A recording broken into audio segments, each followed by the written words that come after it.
So I'm talking today about fabricating evidence in regards to the Kendrick Johnson case.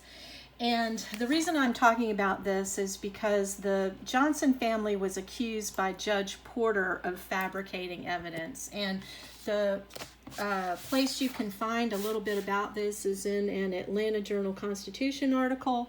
It was written by Rosanna Hughes, January 27th, 2022. Sheriff closes latest investigation into Valdosta teen's death in the gym mat. Here's the paragraph. That lawsuit was dismissed by Lowndes County Superior Court Senior Judge Richard Porter, who accused the Johnsons and their former lawyer, Chevene King, of fabricating evidence. And those two terms, fabricating evidence, they're going to come up some more. And what he was talking about was this guy. And let me go down. This is Valdosta Today, which is an online media outlet here in Valdosta, run by Black Crow Media. The title is, Was a Potential Witness in the Kendrick Johnson Case Silenced? And here's the potential witness that they claim had evidence, or rather witness testimony. He claims to have overheard a confession, and you may hear that again. And his name is Ryan Anthony Domek-Hernandez. This is what he looks like. He's an admitted heroin user. What he said was basically the same thing that the Johnsons claimed in their 16 lawsuits, I believe. I'm not going back to look up the number, but they filed something like 16, and they dismissed a lot of them themselves, and then a lot of them were dismissed. And there were two judges involved. One is Judge Sands, who's an African-American judge in Albany, Georgia, and the other is Judge Richard Porter. I think he's retired now, but he was in Cairo. A lot was made about Judge Porter overseeing these cases because he wasn't from around here, but guys, y'all want someone who's not from around here, because any judge in our circuit, I think there were 6 that recused themselves, any judge around here would know all of the people that the Johnsons sued. They would know the FBI, the GBI, and the Lowndes County Sheriff's Department people, and they would know all the city officials that the Johnsons sued. So y'all should have been happy that there was a judge from outside our circuit. They were trying to be fair to the Johnson family. Okay, so this guy came forward, and the timing was very suspicious. So the Johnsons pursued their lawsuits, and this was about 4 years after KJ's death. It was right before the statute of limitations was going to run on bringing a wrongful death lawsuit against people that you think are the perpetrators of your loved one's murder. Now remember, at this point, no murder had been proven, and in fact, the vast preponderance of the evidence says accident.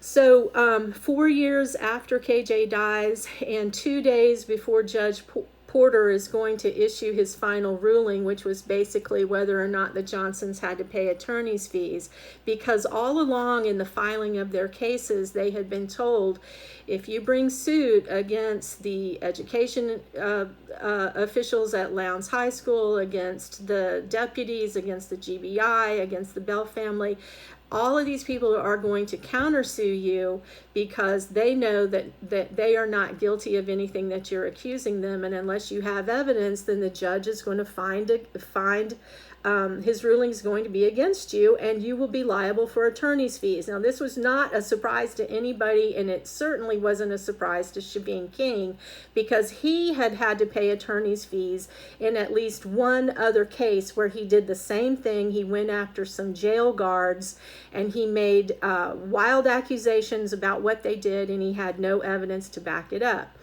So 2 days before Judge Porter's ruling, they bring forth Ryan Domek-Hernandez. He has a 4-page witness statement. He repeats all of the allegations that the Johnson family has made. He adds a few that are a little different. He says that he met Brian and Brandon, or rather he met Brandon at an apartment in Jacksonville. Well, Brandon never lived there. There was no apartment in Jacksonville. In fact, where he said the apartment was, there was nothing there. He said that the times that he gave for when all of this happened could not possibly could not possibly have happened that way. The deputies asked him to look at pictures of the boys in a lineup. He couldn't pick any of them out. And then when you look at his record, I told you he was an admitted heroin addict. This article gives you at least 3 of his criminal records: criminal trespass, possession of marijuana, meth, weaving under the influence, and burglary. Well, that's only 3. I looked at his criminal record. It's way longer than this. As I recall, it spanned 6 states. There was assault, there was breaking and entering. And right about the time that they brought forth this affidavit, which they never entered, they never put it he never swore to it, and he was never brought to court where he could be cross-examined by any of the attorneys representing the defendants in the lawsuits. So it was just something that they put out for yet another publicity stunt out there. It got picked up by CNN, by all of the black media outlets. The affidavit has been screenshot and it's all over the web, and people are saying, see, look, here it is. Somebody claims that Brian and Brandon Bell are guilty of murder. And so now we know that Brian and Brandon Bell have gotten away with something. Well, right about the time they brought him forward, he broke into a woman's home. He smashed a window, cut an artery in his arm. She was terrified. He didn't go all the way in because he cut his arm so bad. He was most likely very high and under the influence. He had to go to the hospital. That's where he was arrested. He said he wanted to bleed out at the hospital, but the deputy stopped him. So the Johnson family, their attorney Chevene King and their spokesperson Marcus Coleman immediately got out in public and said, "You silenced this witness." That's what it's called. And the only reason you arrested him is because he was a witness for the KJ case. Well, you know what? There were other victims of his out there in the world, like the woman. Here it is. A woman told police she was in her bathroom when Domek-Hernandez came to the bathroom window, punched through the glass in an attempt to enter the home.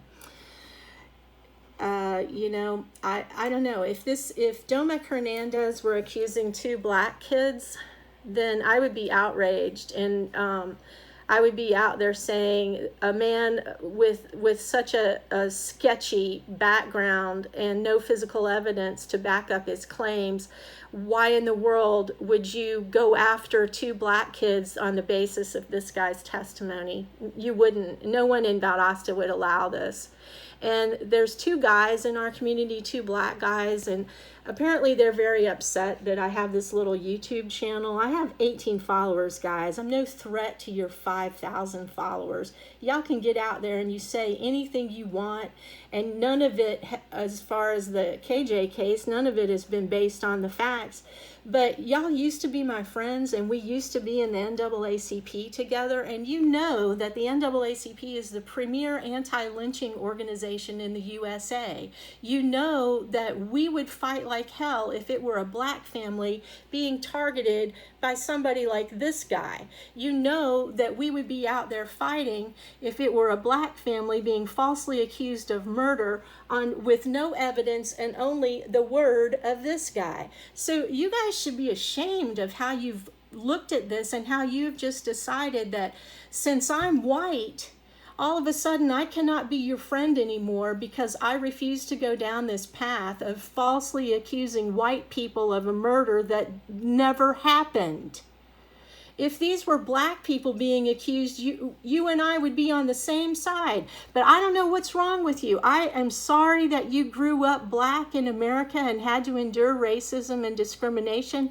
And some of y'all had to endure violence at the hands of white people that was just shocking and outrageous and horrifying. I know that, and I am sorry. And it was one of the reasons that I tried to be a white ally and that I tried to help.